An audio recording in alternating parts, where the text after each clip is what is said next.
नमस्कार, चॅनल पवित्र हिंदू आपले सहर्ष स्वागत करत आहे। पडळ तालुका पन्हाळा येथील भैरवनाथ यात्रेनिमित्त अनेक मान्यवरांच्या प्रतिक्रिया आम्ही प्रक्षेपित करत आहोत।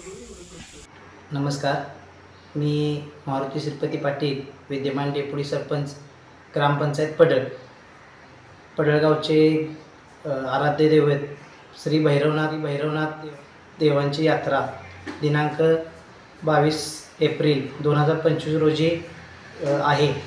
तरी या यात्रेसाठी येणाऱ्या सर्व भाविकांचे सहर्ष स्वागत आणि सर्वांना हार्दिक शुभेच्छा।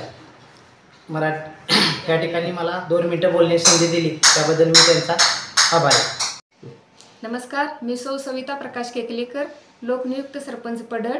मी माझ्या गावच्या सर्व ग्रामस्थांना भैरवनाथ यात्रेच्या खूप खूप शुभेच्छा देत आहे आणि माझ्या सर्व गावकऱ्यांना माझं एक नम्र आवाहन आहे की ही यात्रा आपण शांततेत पार पाडायची आहे, अगदी कोणतंही गालबोट न लागता। आणि मला माझं मत मांडण्यासाठी ही 2 मिनिटाची संधी दिली त्याबद्दल त्यांचे मनापासून धन्यवाद। नमस्कार, मी नवनाथ बाळासाहेब पाटील, माजी उपसरपंच व विद्यमान ग्रामपंचायत सदस्य पडळगावचे ग्रामदैवत श्री भैरवनाथ या ग्रामदैवताची यात्रा 22/4/2025 रोजी संपन्न होत आहे।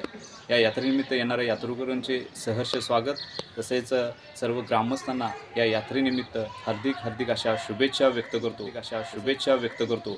तसेच या यात्रेनिमित्त सालाबादप्रमाणे अनेक कार्यक्रमांचं आयोजन केले जातं।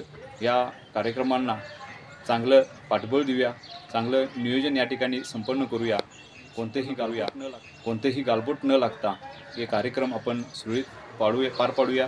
तसेच यात्राही आपण या ठिकाणी सुरळीत पार पाडूया आणि आपल्या गावचा जो नावलौकिक आहे तो सर्वांनीच जपूया। परत एकदा सर्वांना या यात्रेनिमित्त हार्दिक अशा शुभेच्छा व्यक्त करतो। तसेच आम्हाला ही संधी उपलब्ध करून दिली त्याबद्दल त्यांचे आभार व अभिनंदन।